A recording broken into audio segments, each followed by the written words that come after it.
Well, our US correspondent Steve Mort is in Orlando, Florida. He's on the line now. Good evening, Steve. What's happening there now?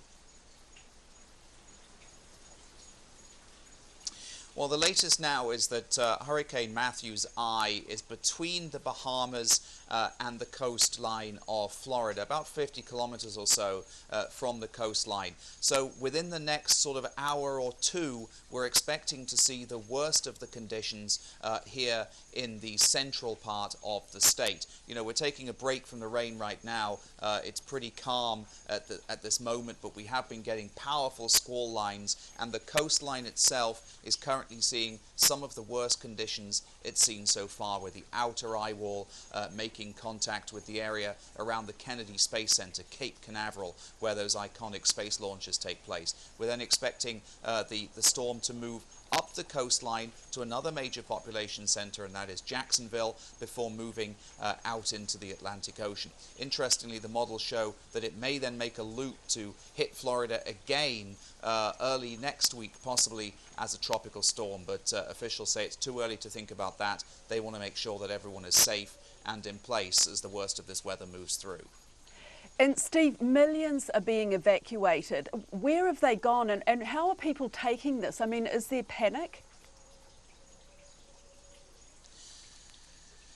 There doesn't seem to be panic at the moment, and yes, you're right, 1.5 million people were in the mandatory evacuation zones. That doesn't mean that all of them evacuated, much to the chagrin of local officials. We have seen many of them evacuate, though, to places like where I am right now in Orlando. Many of the shelters here in this part of the state, which are buildings, usually government buildings, schools, that kind of thing, are built to withstand hurricane force winds, and many of them have opened their doors as shelters.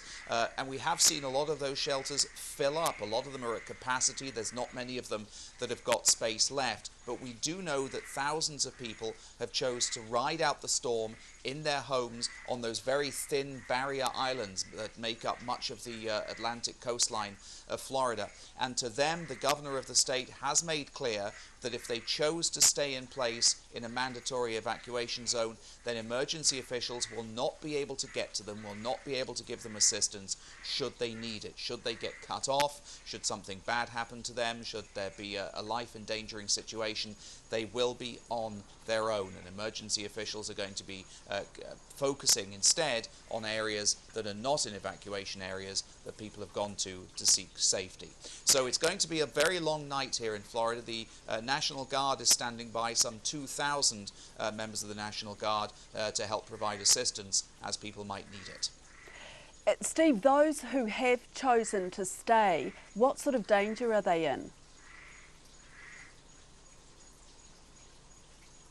Well, they're in danger from several factors. They're in danger, first of all, from very high winds. The latest track from the National Hurricane Center puts this as a Category 3 storm, which is a major hurricane just off the coast of the United States. And basically what that means is people will be facing sustained hurricane force winds for several hours, and even in very structurally sound buildings that can cause problems, but especially in areas with large numbers of mobile homes, then it's going to be a very difficult situation for those people. You can expect widespread structural damage, and that obviously is very dangerous to people's lives. Many downed trees as well, and then also flooding, very, very heavy rains. We've been seeing, even where I am right now, very heavy rains moving through sort of once an hour or so. We're expecting up to a foot of rain in some parts of the state, and that can certainly cause flooding, and when you get flooding you get more dangerous situations.